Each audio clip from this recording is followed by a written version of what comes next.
Bonjour à tous, c'est une joie encore de pouvoir partager avec vous la parole de Dieu, cette parole qui nous emmène au Père, cette parole qui nous emmène à connaître le Père au travers de Jésus-Christ, son Fils. Et en réalité, pas beaucoup de chrétiens comprennent l'œuvre salvatrice de Dieu.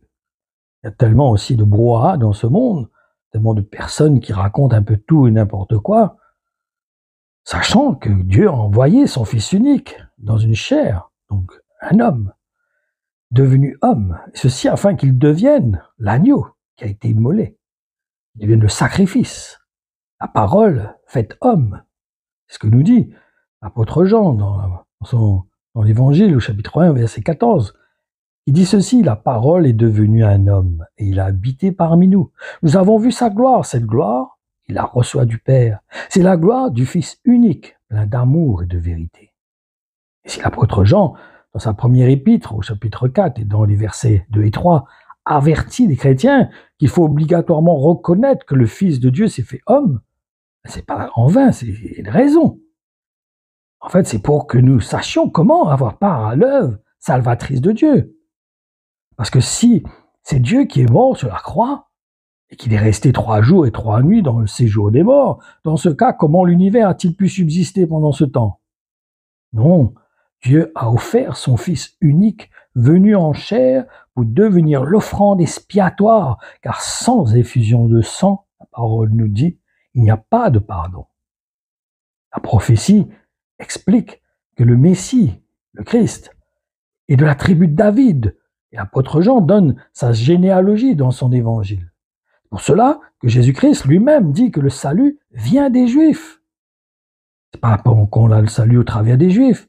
Non, c'est parce qu'il est né, c'est le fils de David, il est venu dans la généalogie de David, il suit cette généalogie, il est de cette source. En effet, pourquoi n'a-t-il pas dit qu'il vient de Dieu? Pourquoi il dit que le salut vient des Juifs? Il aurait pu dire que le salut vient de Dieu, puisque c'est Dieu qui l'a envoyé.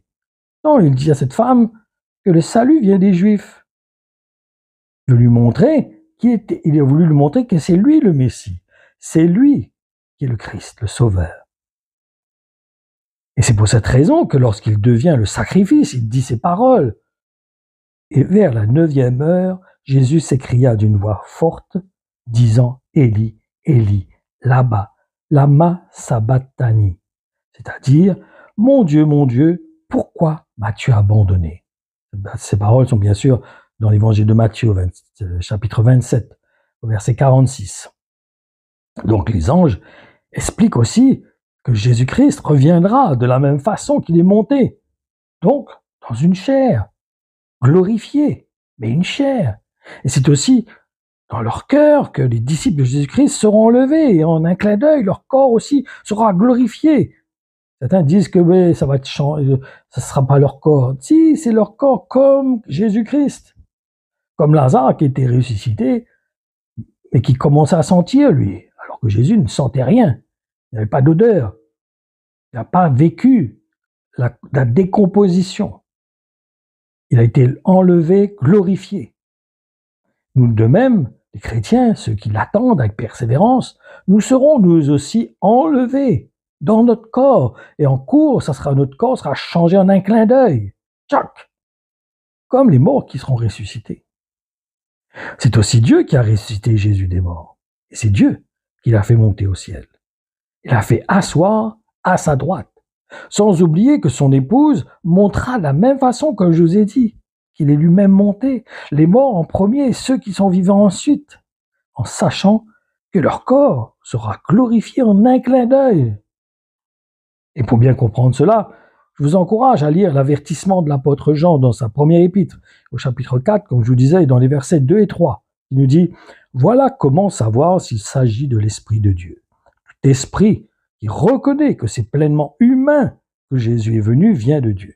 Tout esprit, au contraire, qui ne reconnaît pas ce Jésus-là ne vient pas de Dieu. C'est là l'esprit de l'Antichrist, dont vous avez entendu annoncer la venue. Eh bien, dès à présent, cet esprit est dans le monde. » Donc, comprenons l'œuvre salvatrice, saisissons le plan de Dieu, ce que Dieu a accompli, ce que Dieu a vu bon d'accomplir en envoyant son Fils unique sur la terre pour qu'il devienne le sacrifice, l'offrande qui est agréable à Dieu. Et c'est son Fils unique, venu dans une chair semblable à nous, dans la descendance de David. Que le Seigneur vous encourage, vous fortifie, vous établisse de plus en plus dans la parole de Dieu, qui est le Verbe, qui est la parole faite chair, qui habite dans nos cœurs. Cette parole habite dans nos cœurs par le Saint-Esprit. Et que nous laissons-la faire son œuvre en nous, laissons-la mijoter, je vais dire, en nous, fermenter en nous, je ne sais pas comment on peut dire, mais laissons-la faire son travail dans notre cœur. Et attachons-nous à la vérité, à l'évangile, la saine doctrine de Jésus-Christ, crucifié, ressuscité, venu en chair. Que le Seigneur vous bénisse. Amen.